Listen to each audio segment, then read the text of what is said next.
মানে হচ্ছে তো মাছ পড়েছে, তবে কি মাছ পড়েছে চলো চলে এসছে কিন্তু ফাইনালি আবার একটা নিউ ব্লগ। দেখতেই পারছো আমাদের কিন্তু একটা দোকান তৈরি হচ্ছে, ঘুমটিটা কিনে নিয়ে আসা হচ্ছে, সেটা হচ্ছে এখন আজকে মেরামত করা হচ্ছে। বাবা কিন্তু এইদিকে কিন্তু আমাদের টিন নিয়ে চলে এসছে, মিস্ত্রিগুলা তো আমাদের দোকানে কাজ করতে শুরু করে দিয়েছে। দোকানটা কিন্তু আমাদের বাস স্ট্যান্ডে হচ্ছে।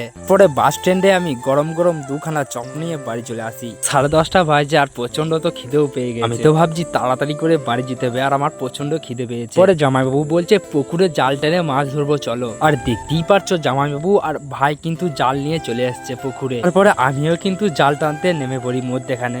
যা জল রয়েছে মাছ পড়বে নাকি আদৌ বুঝতে পারছি না, সম্ভব মাছ পড়বে না, এত জলে তো জাল টানতেই পারছি না। মনে হচ্ছে তো মাছ পড়েছে, তবে কি মাছ পড়েছে চলো দেখি। পড়লে লাফাতো, কিন্তু লাফাচ্ছে না কেন কেন বুঝতে পারছি না। তারপরে দেখছি সেই ছোট ছোট মাছগুলো পড়েছে, আর একটা মাত্র কাতলা মাছ পড়েছে। তো গোটা পুকুরটা জাল টেনে নিলাম, একটা মাত্র মাছ পড়লো না। জালটা টেনে কিন্তু খুবই ভালোই হলো, ছোট মাছগুলোও দেখা হয়ে গেল। পরে আমি বিকাল বেলায় খেলতে এসে দেখি বাস স্ট্যান্ডের দোকানটা পুরোপুরি ভাবে কমপ্লিট হয়ে গেছে। দুদিনের ভেতরেই আমরা কিন্তু দোকান ওপেন করে ফেলবো। তারপরে চলে আসি কিন্তু আমরা ডাঙা খেলতে। আজকের মতন ভিডিও তবে এই পর্যন্তই ছিল, আবার দেখা হচ্ছে কাল নতুন কোনো ভিডিওতে। যদি ভালো লাগে অবশ্যই লাইক কমেন্ট এন্ড সাবস্ক্রাইব করে দিও। টাটা বন্ধুরা।